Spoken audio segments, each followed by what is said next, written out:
পীর সাহেব সে তার দুই খাদেমকে ডেকে বলে, হে খাদেম, এদিকে আসো, তোমাদের দুইজনকে আমি দুইটা মুরগি দিলাম, এই মুরগি দুইটা দুইজনে জবাই করে নিয়ে আসবা। বলে এটা তো খুবই সহজ।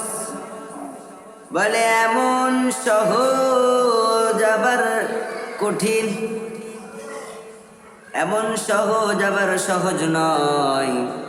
তো জবাই ঠিকই করতে হবে, কিন্তু দুনিয়ার কাউকে দেখানো যাবে না।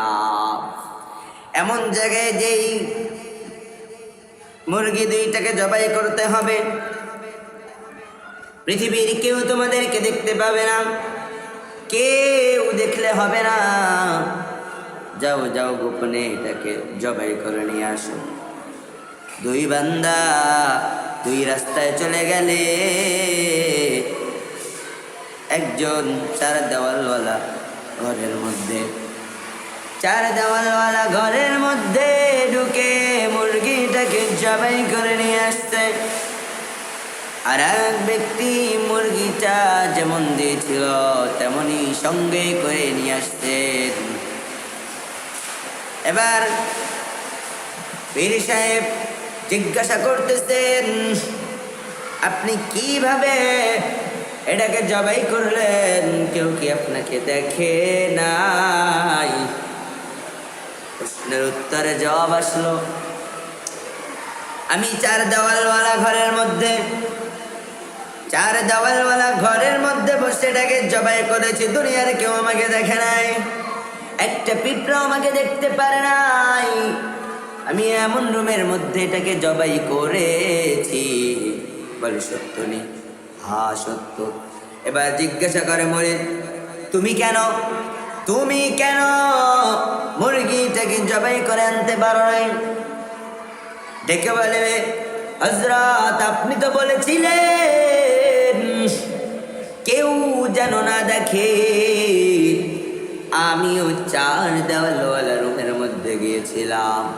চার দেওয়ালওয়ালা রুমের মধ্যে যাওয়ার পর ডানে তাকে দেখি দেওয়াল, কেউ দেখে না। বামে তাকে দেখি, কেউ দেখে না। কিন্তু যখনই আমি আসমানের দিকে তাকাই, মনে পড়ে যায় আমার রব সবকিছুই দেখে। আমার রব আমারে দেখে, কেউ দেখে না।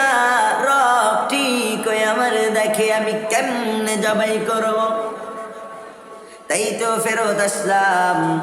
বলে শুধু এতটুকুতেই নয়, আমি এখান থেকে জঙ্গলে চলে গিয়েছি।